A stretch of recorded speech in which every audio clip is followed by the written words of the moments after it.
Over the past few weeks, Omega League has been storming through the Dota sphere.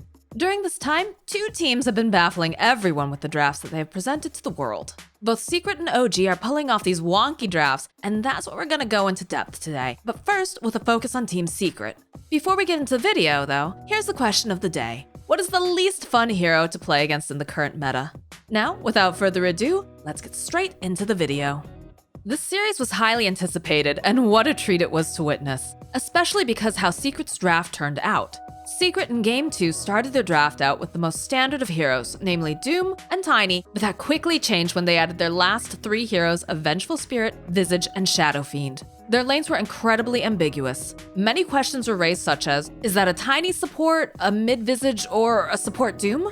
These questions give Secret an incredible upper hand because Liquid will not know where to send their heroes, and they also don't know who the cores are. So they don't know if they just ruined their cores game by picking according to what they thought was a core pick, but in reality was a support pick.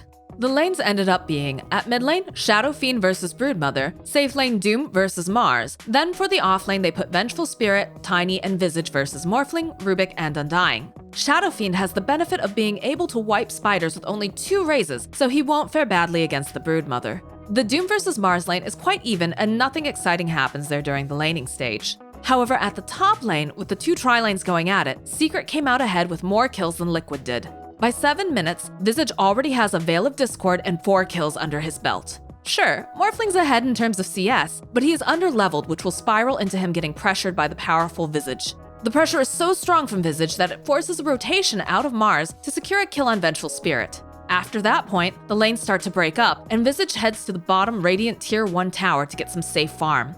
His presence alerts his team that he wants to eventually gather bottom to pressure Liquid's offlane Tier 1 tower. Eventually, a fight brews on Visage with Mars ulti, but Doom is able to save the fight with his ultimate, which leads to a one-team fight on Secret's end. This fight wouldn't have gone as well if Visage didn't have such a strong presence at this point, again giving credit to the draft.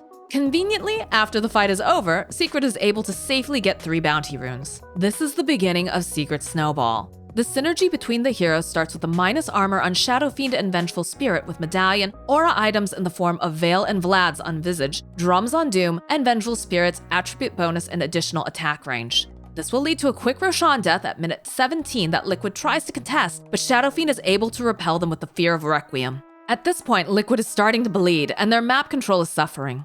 Soon after, at minute 20, Secret can hastily threaten high ground with their draft. Morphling and Broodmother aren't hitting their power spikes at this point, whereas Secret is hitting a huge spike in the form of an Aegis. They don't secure barracks at this point, but they still have a large control of the map, and eventually gather more and more net worth to the point that Liquid can't contest them.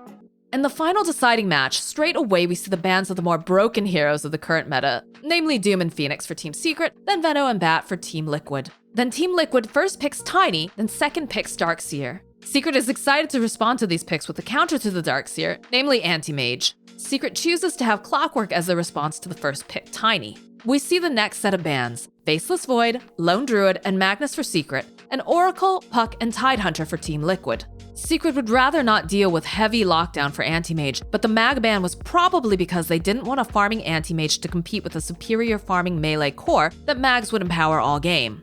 Team Liquid banned out team fighting heroes and a saving hero for Anti-Mage in the form of Oracle.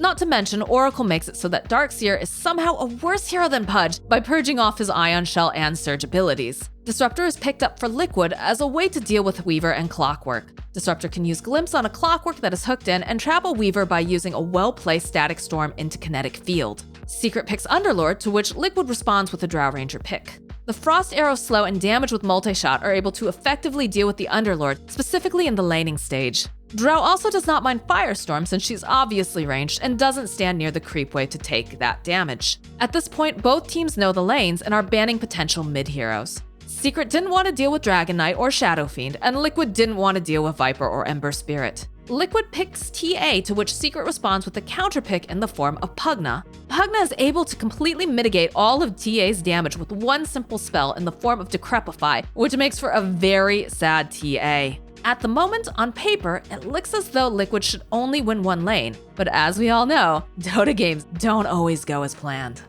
Liquid braces all of their heroes in the offlane with Tiny up ahead in order to scout the potential lanes out of Secret. Being able to scout lanes to see where the enemies go is important in case you need to dodge out of a bad matchup for your heroes. By not showing your cores and having one support scout, you're able to get this piece of information if the enemy cores are showing. Another bonus is spotting the mid wards, because in most games, mid laners walk immediately to place a ward down.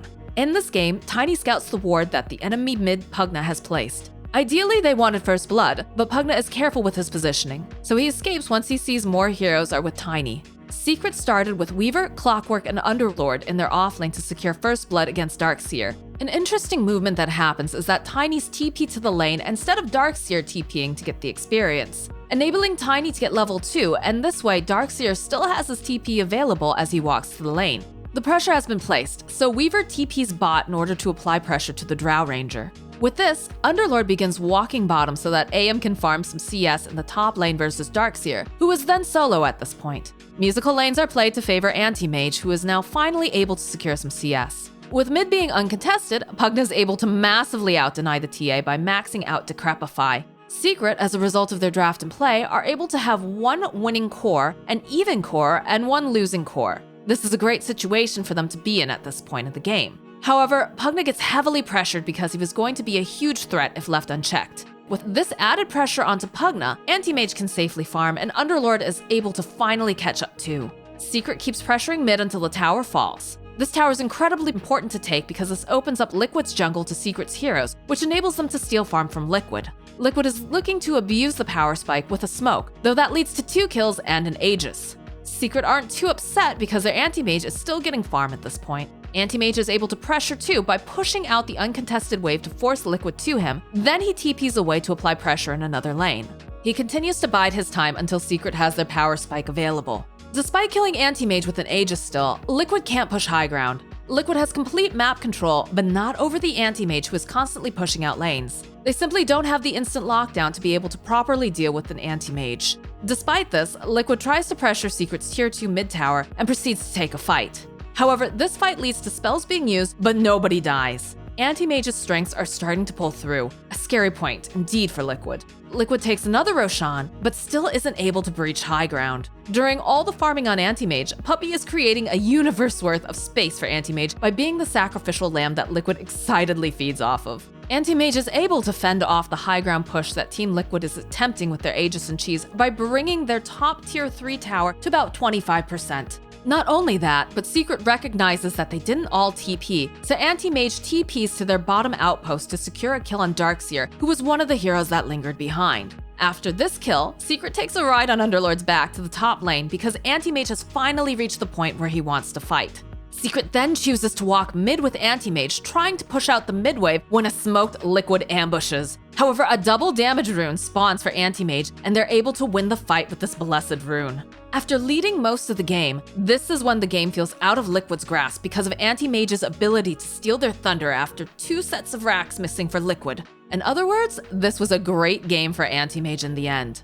Thanks for taking the time to watch the breakdown of Secret's unusual way of drafting. Flexing roles on some of their picks is an interesting aspect of mind-tricking your opponents and baiting them to pick heroes that you want them to pick. This can lead to beautiful counter picks that are able to safely secure a game. I hope you learned something from the way these teams draft. Please subscribe and leave a like if you liked the video, and I hope to see you next time.